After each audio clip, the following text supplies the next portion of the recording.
Hey guys, this is the iPad Air, and it's the brand new tablet that Apple has designed, and you can tell that it has a nice redesign. It kind of looks like the iPad mini now, except it's the larger version. It has the 9.7-inch screen, but I really don't think Apple put too much effort into actually designing this larger iPad, because all they did was copy the design from the iPad mini and put it into its larger big brother into this iPad Air. But that really isn't a bad thing at all, because this iPad Air is thin, it's light, and it's very easy to hold because of how light it is.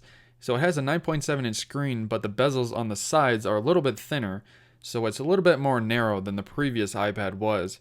But it is fantastic for internet browsing. I absolutely love picking this thing up and just browsing the web with it. I would absolutely choose this iPad Air over a laptop for internet consumption, media consumption. If I was going to watch videos, I would choose the iPad Air every day over a laptop.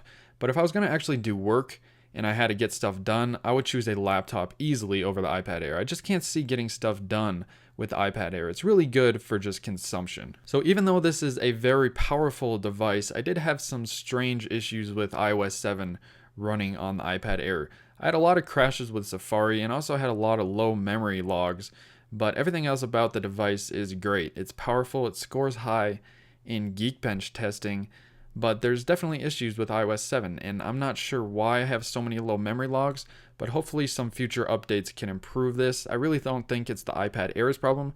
I think it's iOS 7. Going more in detail over the specs, this has a 9.7-inch 2048 by 1536 display, so it's crisp, it's clear. It does have that 64-bit processor with 1 GB of RAM.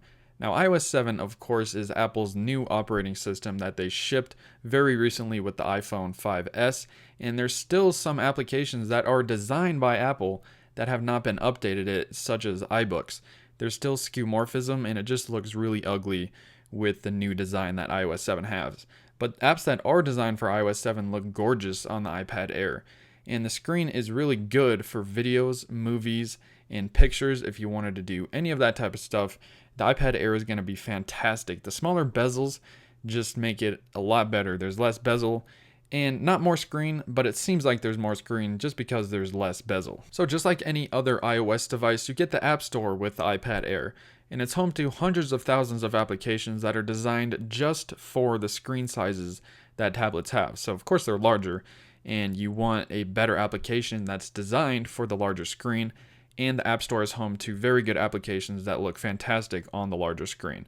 Now, the iPad Air also has cameras on the front and back, and while I wouldn't really recommend taking pictures with it, not because you'll look weird, but because the cameras just haven't improved over the previous generation. So with this beautiful Retina display, a thinner and lighter design, and more powerful specs, you would think the battery life would be worse over the previous generation, but Apple actually has a smaller battery in here than the previous generation, and it still lasts a long time. I was able to do at least 3 days before I had to charge this guy up. If I was going to do light usage, I could probably go a week or a week and a half before I actually had to charge this iPad Air. So the battery life is really impressive. One thing that Apple has kept the same and is still ripping consumers off like crazy over is the storage.